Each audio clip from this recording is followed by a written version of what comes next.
Number 1. Mark Goudeau was 42 years old when his long pattern of crimes began to unravel in the summer of 2006. Born on September 6, 1964, in Phoenix, Arizona, he grew up in a city familiar with both vibrant community life and persistent social challenges. Goudeau worked for years in construction and related trades, lived in the metropolitan area, and maintained friendships and family ties that gave no obvious warning of what was to come. To those around him, he was in many ways an ordinary man with a wife and a life that appeared stable on the surface. But over time, his behavior reflected deep personal struggles, including substance use, brushes with the law, and a history of violent conduct that would later be examined in court and media reports, detailing a complex and disturbing pattern. In the late summer of 2005, Phoenix began to experience a series of attacks that would soon be linked together by law enforcement. Investigators dubbed the suspect the Baseline Rapist after a string of sexual assaults near Baseline Road in South Phoenix. These early cases involved robbery and sexual violence against women and even girls, and though the crimes appeared connected, police had yet to identify a suspect. Goudeau's life at this point was marked by a struggle to maintain steady employment and resolve personal tensions, and he had a history of previous arrests for violent and non-violent offenses. His escalating pattern of criminal behavior reflected a mix of psychological pressure, unresolved trauma, and an increasingly risky lifestyle that placed him on a collision course with justice. Between August 2005 and June 2006, the scope of the Baseline Killer's crimes expanded dramatically.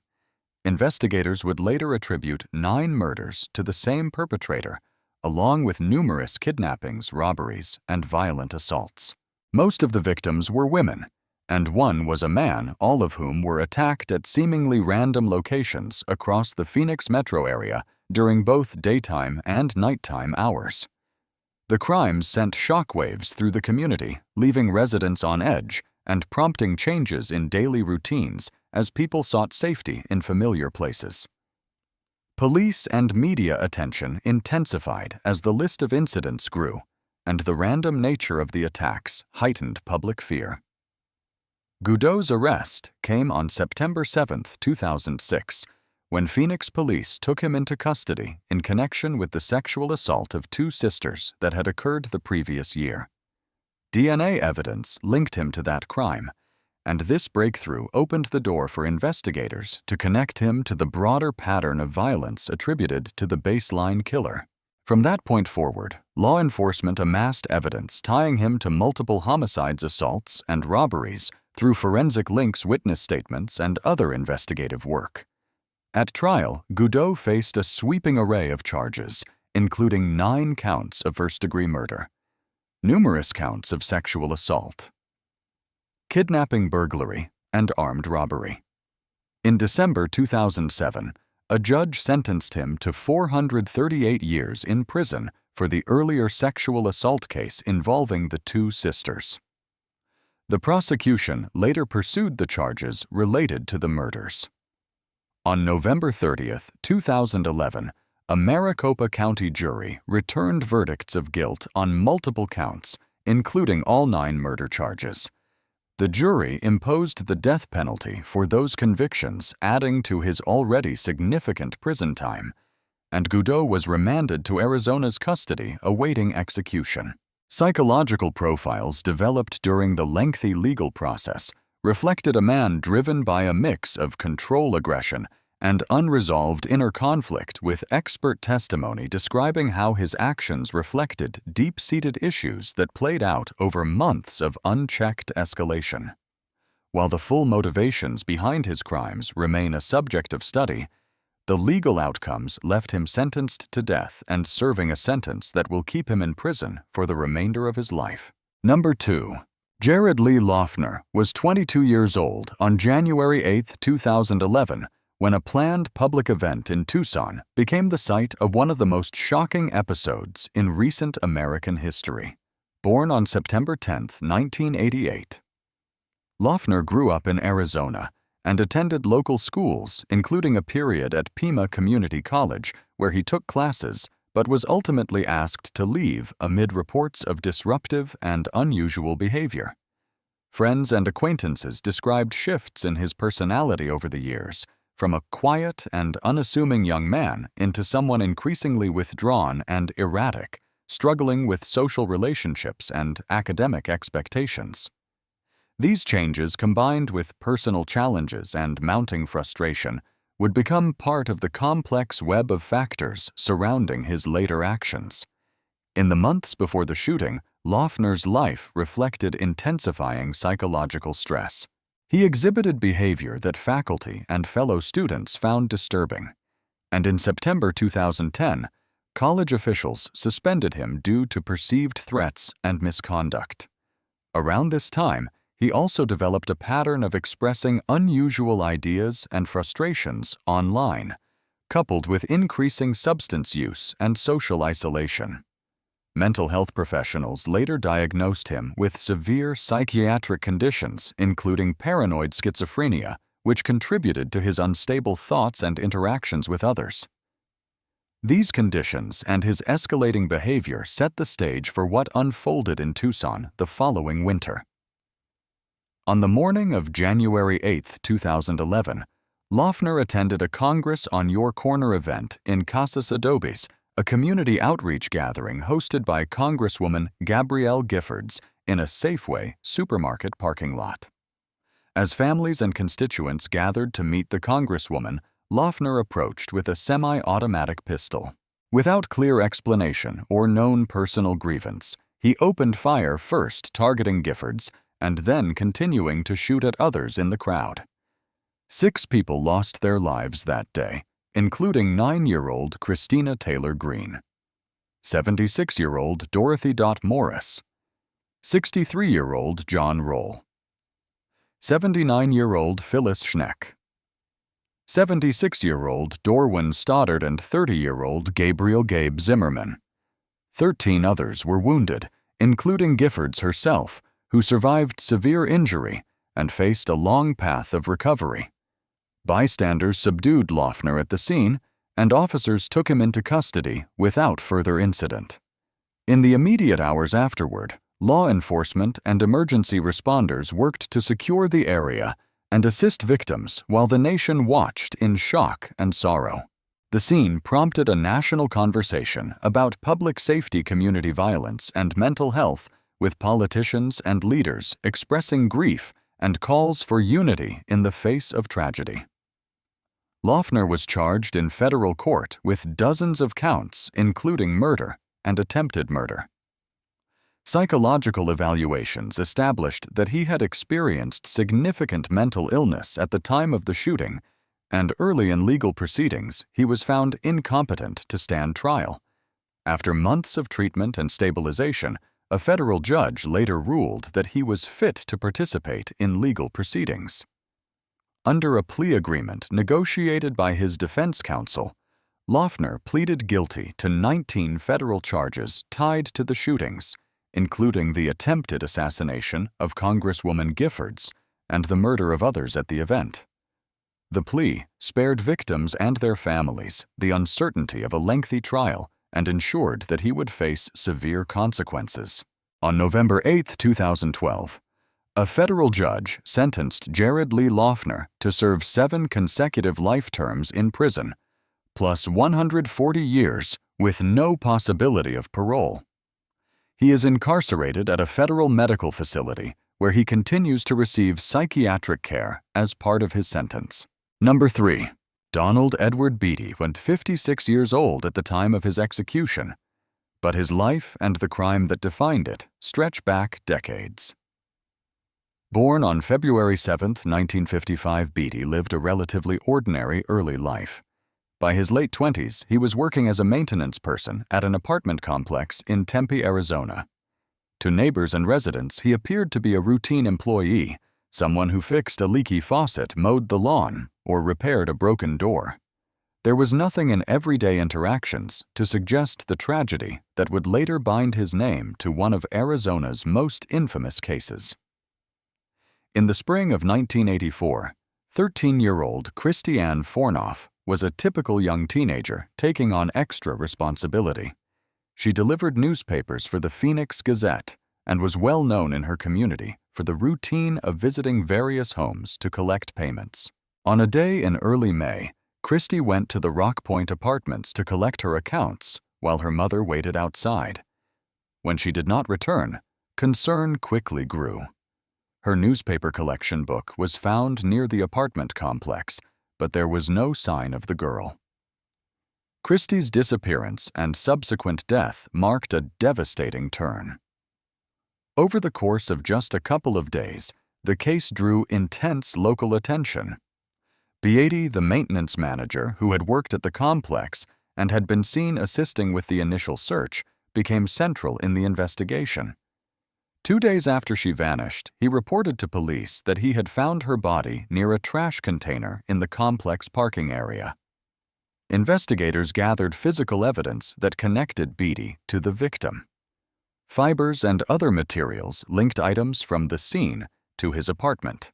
Within the framework of forensic and testimonial evidence available at the time, prosecutors built their case on this accumulation of facts, asserting both involvement and opportunity. The evidence was compelling enough for a jury to convict Beaty of first-degree murder and sexual assault in a trial that followed. During legal proceedings, questions of motive and state of mind emerged. There were discussions and appeals that touched on procedural concerns, including how statements were obtained and the breadth of legal protections afforded to the accused. But at its core, the trial focused on establishing responsibility for the disappearance and death of Christy Ann Fornoff, a case that gripped the local community and resonated statewide as parents and families mourned and sought answers. In July of 1985, the judge imposed the death sentence for the murder conviction and additional years for the associated sexual assault conviction. Over the subsequent decades, Beaty pursued various appeals and legal challenges, including questions about execution protocols in the final stages of capital punishment litigation. These efforts extended the legal timeline, but ultimately did not alter the outcome. On May 25, 2011, Donald Edward Beaty was executed by lethal injection at the state prison in Florence, Arizona, concluding a legal journey that had begun nearly 3 decades earlier. In his final moments, he offered words of apology directed toward the victim's family. Number 4. Pamela Ann Phillips was in her late 30s when the life she had built began to unravel into one of Arizona's most notorious murder investigations. Born in 1958, Phillips built a life that included work as a real estate agent model and a presence in social circles that appreciated success and style. She was married to prominent Tucson real estate developer Gary Lee Triano, a man known in business and community circles for his drive and ambition. Together, the couple had 2 children, and for a time they lived what many observers described as an affluent lifestyle, one marked by business dealings, travel, and social engagements.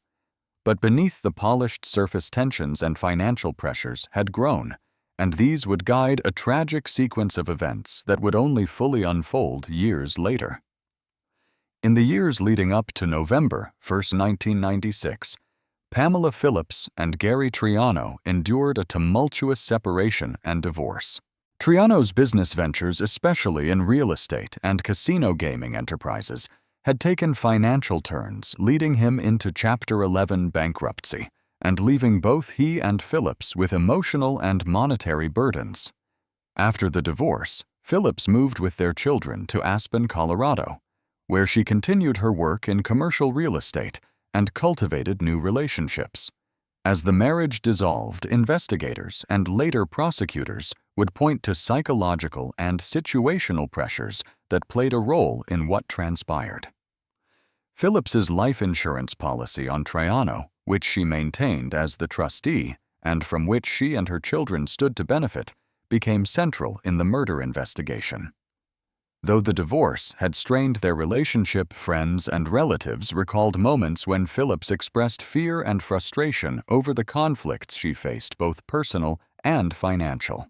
On the morning of November 1st, 1996, Gary Triano drove his car in the La Paloma Country Club area of Catalina Foothills in Tucson, Arizona. Investigators later determined that a pipe bomb placed in the vehicle detonated as he approached the driver's side. The blast ended Triano's life and sparked one of the most complex homicide investigations in the region's history. In the immediate aftermath, authorities struggled to find leads. Early speculation included financial disputes and possible criminal entanglements, but none provided definitive answers. In the months that followed, detectives with the Pima County Sheriff's Office, the Bureau of Alcohol, Tobacco, Firearms, and Explosives, and other agencies pieced together evidence that pointed toward a more personal motive. Central to the breakthrough was the connection between Phillips and a former acquaintance and business associate named Ronald Young, whom prosecutors later described as having been paid by Phillips to orchestrate the bombing. Financial records, telephone conversations, and documents found in a van tied to Young all helped investigators establish a timeline and network that ultimately led back to Phillips, more than a decade after the bombing on December 3, 2009. Pamela Phillips was located in Austria and arrested. She was extradited to the United States to face charges of first-degree murder and conspiracy to commit murder in connection with Triano's death. During her trial, prosecutors argued that Phillips had been motivated by a desire to collect on a life insurance policy valued at $2 million that named her as the beneficiary. After extensive deliberations that included testimony from friends investigators and analysis of financial and recorded communications, a jury found Phillips guilty of both charges. On May 22, 2014, she was sentenced to life in prison without the possibility of parole.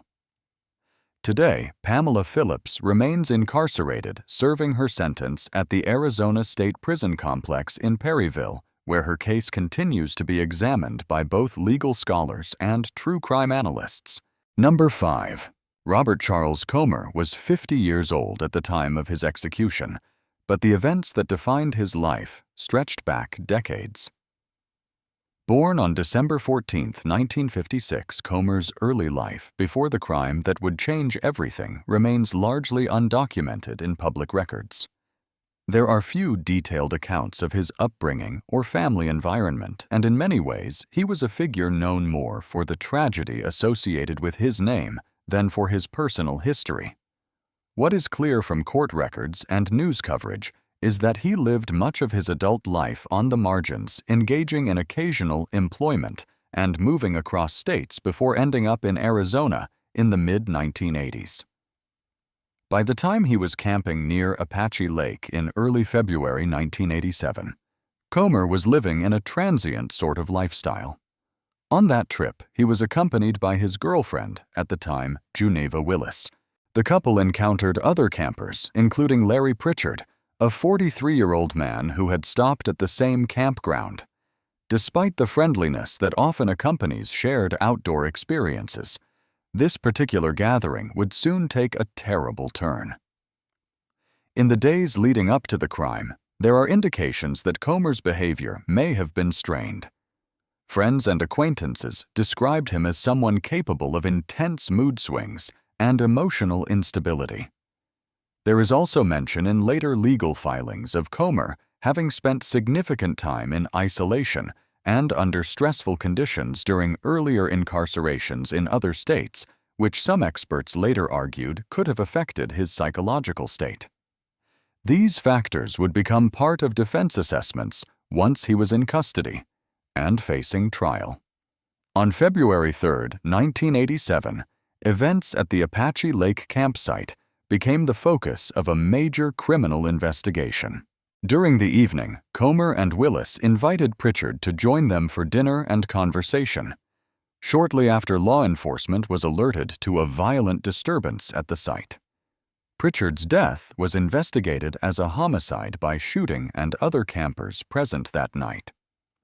Were also subjected to crimes that included assault and kidnapping. These victims survived and later provided key accounts that helped authorities piece together what had occurred. The investigation that followed was swift. Evidence gathered from the campsite combined with witness statements from the other campers led to Comer's arrest not long after the incident. Willis, his companion, pleaded guilty to a charge of kidnapping and agreed to testify against him in exchange for reduced charges. Comer stood trial in 1988 facing multiple counts, including first-degree murder for the death of Larry Pritchard, armed robbery, aggravated assault kidnapping, and sexual assault related to the other campers at the scene. During trial proceedings, Comer made the unusual decision to waive his right to be present for much of the evidence presentation. After 7 days of testimony, the jury found him guilty on all counts. The prosecutor's closing arguments were forceful with strong language, underscoring the gravity of the crimes as the jury deliberated. At sentencing, Comer's emotional and physical state appeared highly distressed, with court records describing him being brought into the courtroom under restraint. In April 1988, Comer was sentenced to death for the murder of Pritchard, with additional consecutive prison terms imposed for the other felony convictions. Over the following years, he pursued legal appeals, but eventually chose to cease those efforts, effectively allowing his original sentence to stand. On May 22, 2007, Robert Charles Comer was executed by lethal injection in Arizona, bringing to a close a legal journey that began with a campsite encounter 2 decades earlier. Number 6. Daniel Wayne Cook was 26 years old when the events that would change his life unfolded in Lake Havasu City, Arizona. Born on July 23, 1961, Cook grew up in a family marked by instability and trauma. His early childhood was filled with extreme experiences. Records from later court filings describe periods of physical and emotional abuse, disrupted schooling, and repeated encounters with violence that left deep marks on his development. These formative years helped shape a young man who struggled with relationships, mental health, and substance use long before the events of July 1987. By his mid-20s, Cook worked alongside others at a local restaurant in Lake Havasu City, where he shared an apartment with a roommate named John Matske and another co-worker, Carlos Cruz Ramos, a 26-year-old man who had come to the United States seeking better opportunities. On the surface, Cook's life resembled that of many young adults trying to find their place in the world. But below the surface, psychological and situational pressures were accumulating. Pressures amplified by unresolved trauma, ongoing substance use, and an unstable support network that left him vulnerable to emotional volatility. In the days before July 19, 1987, Cook had experienced a stressful blow. After quitting his job in anger over criticism from a supervisor, he returned to the apartment under the influence of alcohol, methamphetamine, and other substances. His impaired judgment, compounded by untreated psychological issues and a history of trauma, contributed to a downward spiral that would culminate in tragedy. On that day in July, tensions at the apartment rose when money belonging to Cruz Ramos went missing. Cruz Ramos confronted Cook and Matske seeking answers. What followed was a prolonged and distressing confrontation in which Cruz Ramos was restrained and ultimately lost his life. Several hours later, 16-year-old Kevin Swanee, a youth acquainted with the men through work and social circles, arrived at the apartment. According to court records, Swanee was drawn into the situation and also died in the same residence later that night. The next morning, Matske left the apartment and reported what had happened to law enforcement, providing a detailed account of the events that unfolded. His statement formed the cornerstone of the investigation and led to Cook's arrest shortly thereafter.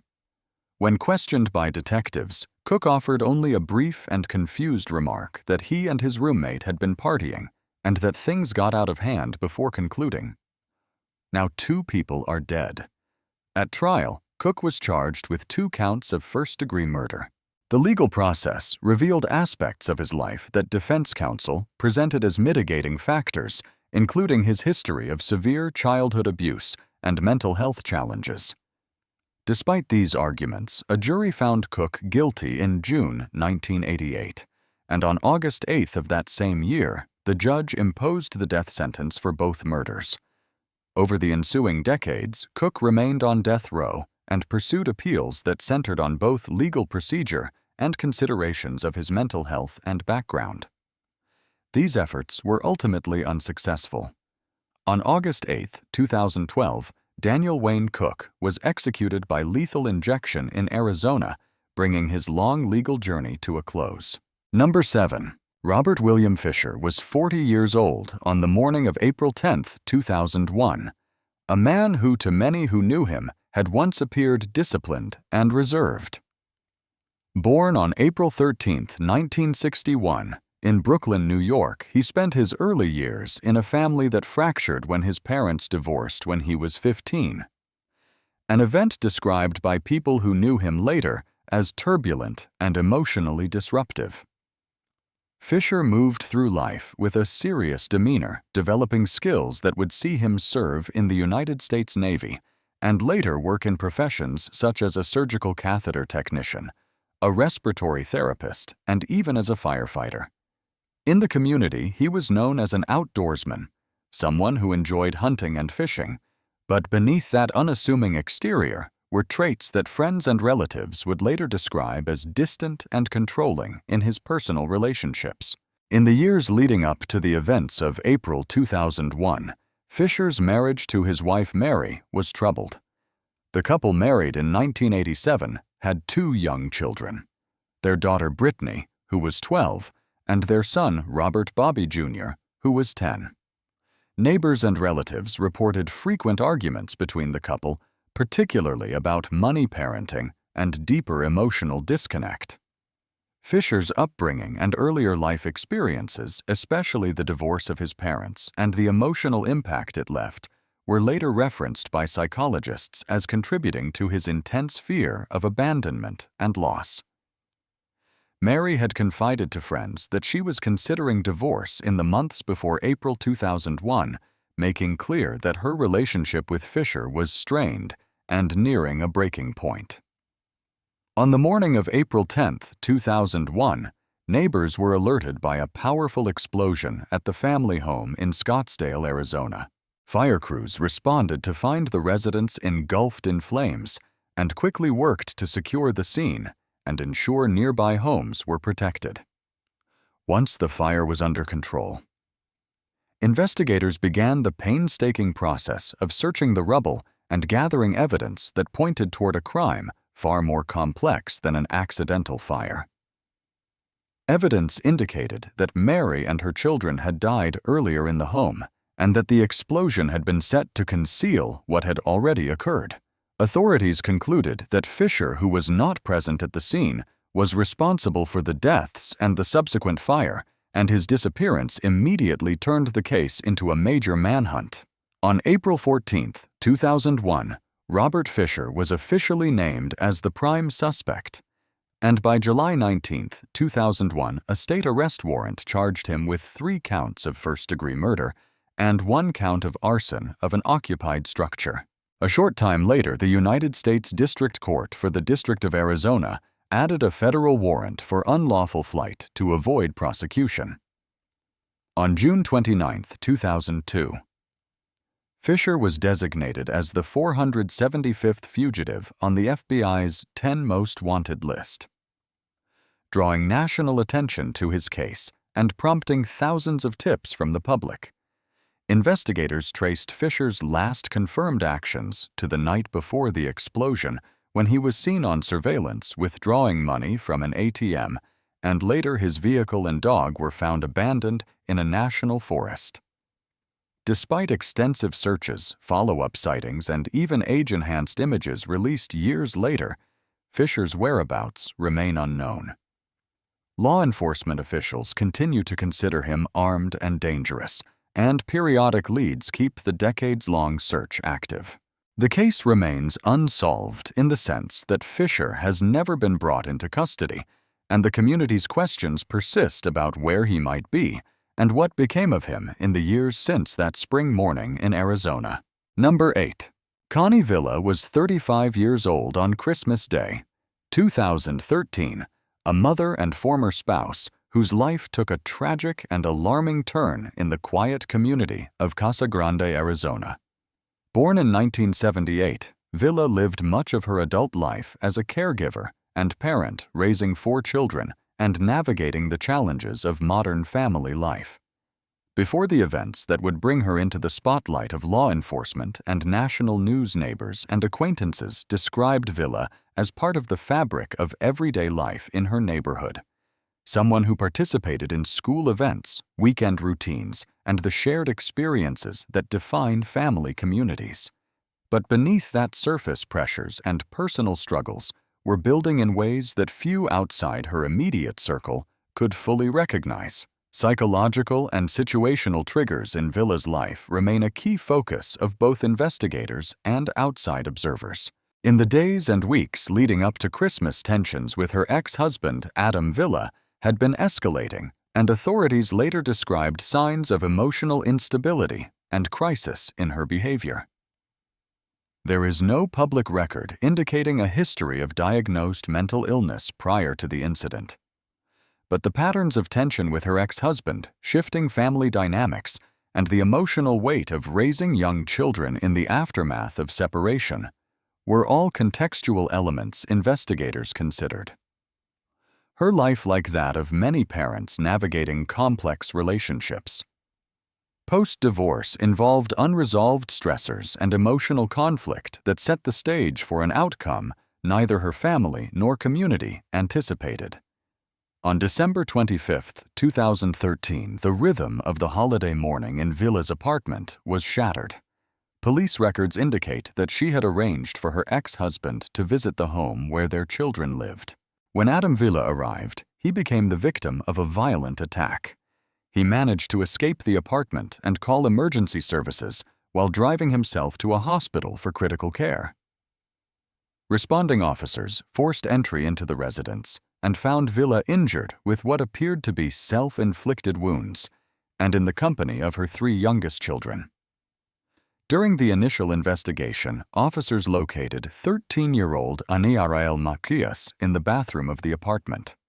Law enforcement confirmed her death, and evidence suggested her mother had administered prescription narcotic medication to all 4 children prior to the encounter with her ex-husband. Trace amounts of opiates were found in the 3 younger children's systems, though they survived and were later placed in the care of extended family.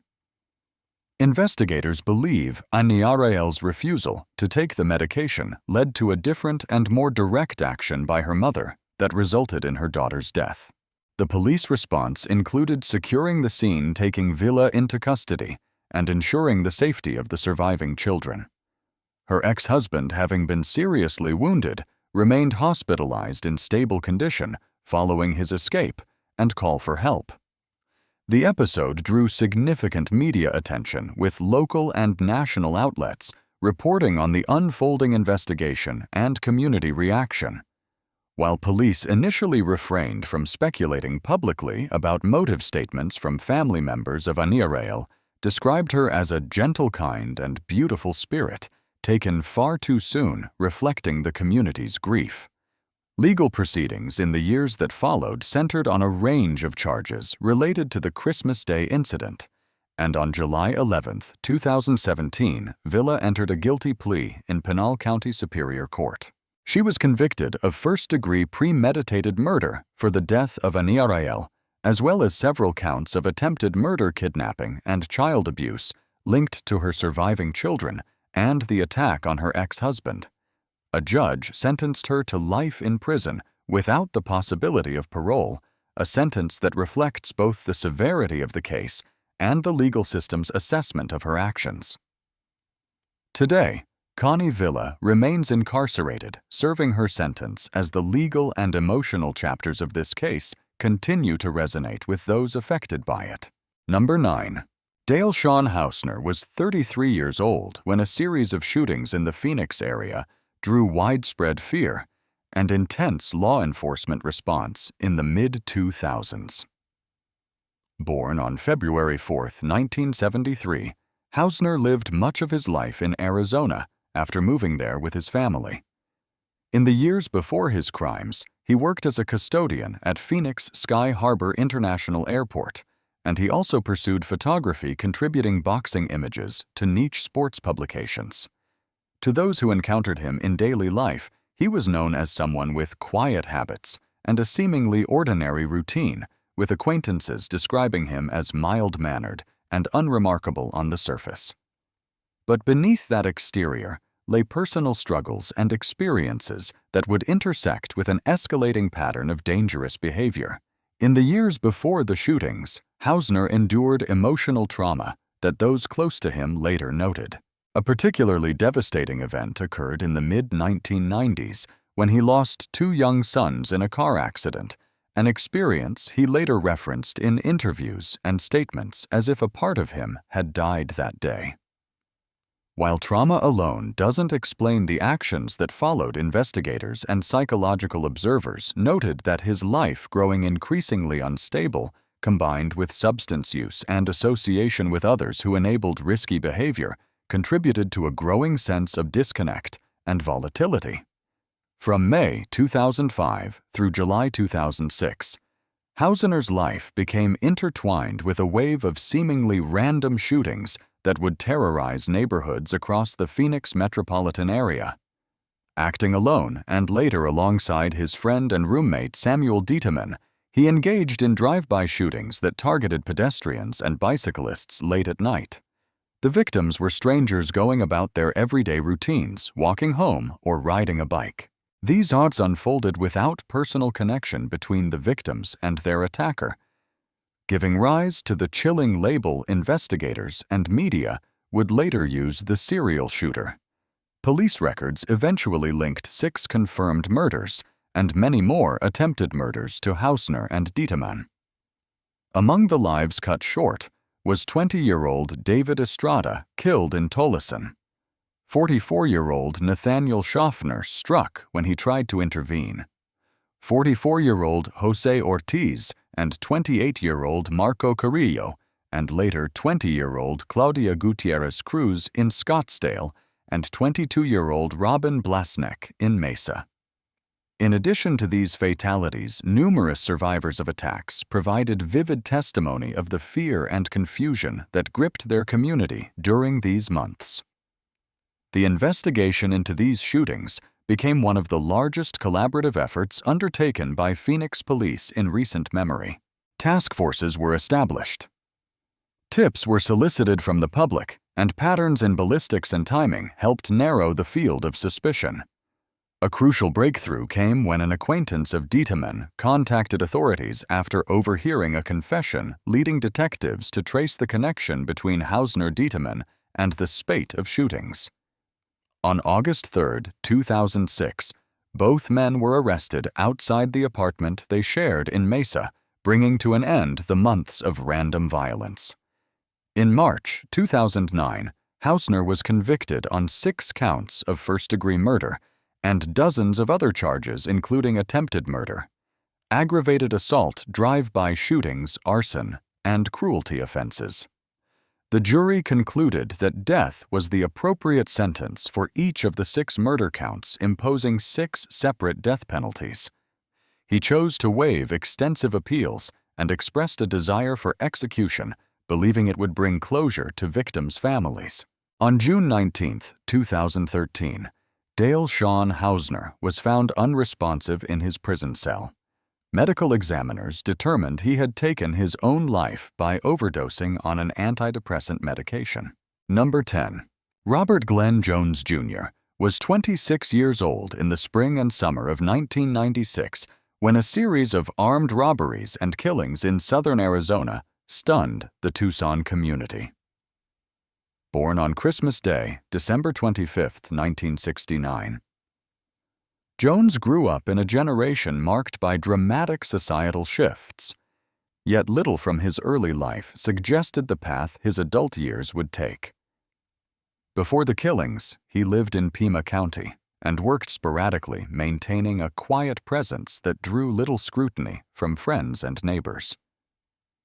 Jones did not sport a criminal reputation in his youth, and those who knew him remembered him as reserved and relatively unremarkable, blending into everyday life, even as deeper challenges began to shape his trajectory. In the months leading up to the string of shootings, Jones's life intersected with Scott Douglas Nordstrom, another young man from Tucson. The two became companions in a world shaped by economic frustration and a desire for quick gains. Psychological and situational triggers in Jones's life remain a matter of analysis, but investigators noted that he and his accomplices seemed increasingly drawn toward risky choices, marked by an escalation from petty offenses to armed robberies. There is little evidence that Jones suffered from formally diagnosed mental illness, yet those closest to him later described periods of instability, inconsistent employment, and mounting tension with the pressures of adulthood. Between May 30th and June 13, 1996, Jones and Nordstrom carried out a sequence of armed robberies that would leave 6 people dead and another seriously wounded. The first occurred at the Moon Smoke Shop in Tucson, where Jones and Nordstrom confronted customers and employees with firearms during a robbery. During the course of that incident, 47-year-old Clarence Odell III and 26-year-old Thomas Hardman lost their lives, while others inside the store were injured or managed to escape and seek help. Shortly after, the pair targeted the Firefighters Union Hall in Tucson. There, they held workers and patrons at gunpoint while demanding money. Among the victims that day were 54-year-old Arthur Taco Bell, his 46-year-old wife Judy Bell, 53-year-old Mary Beth Munn, and 50-year-old Carol Lynn Noel, all of whom died during the robbery. The randomness of the locations and the diversity of the victims created fear within the Tucson area, with community members struggling to reconcile the peaceful rhythm of their neighborhoods with the sudden eruption of violence. In August 1996, Jones's criminal activity took him north to Phoenix, where he and an accomplice named Stephen Coates robbed the home of retired newspaper executive Richard Rowells. During that robbery, Rowells was killed, and Jones and Coates used his credit cards shortly after later purchasing items such as pizza and boots. This 7th murder extended the scope of Jones's crimes beyond Tucson, linking him to a wider series of robberies and shootings that reflected not just unlawful acts, but a pattern of escalating risk and disregard for human life. Law enforcement's investigation brought Jones and Nordstrom into custody, and they were tried for their respective roles in the Tucson killings. In June 1998, Jones was convicted on 6 counts of first-degree murder and numerous additional charges related to armed robbery and violence. He received multiple death sentences for those convictions and a separate life sentence without the possibility of parole for the Rowells murder. Nordstrom, his partner in crime, was similarly sentenced and remains on death row. After years of appeals, Robert Glen Jones, Jr. His execution was carried out by lethal injection on October 23, 2013 at the state prison in Florence, Arizona.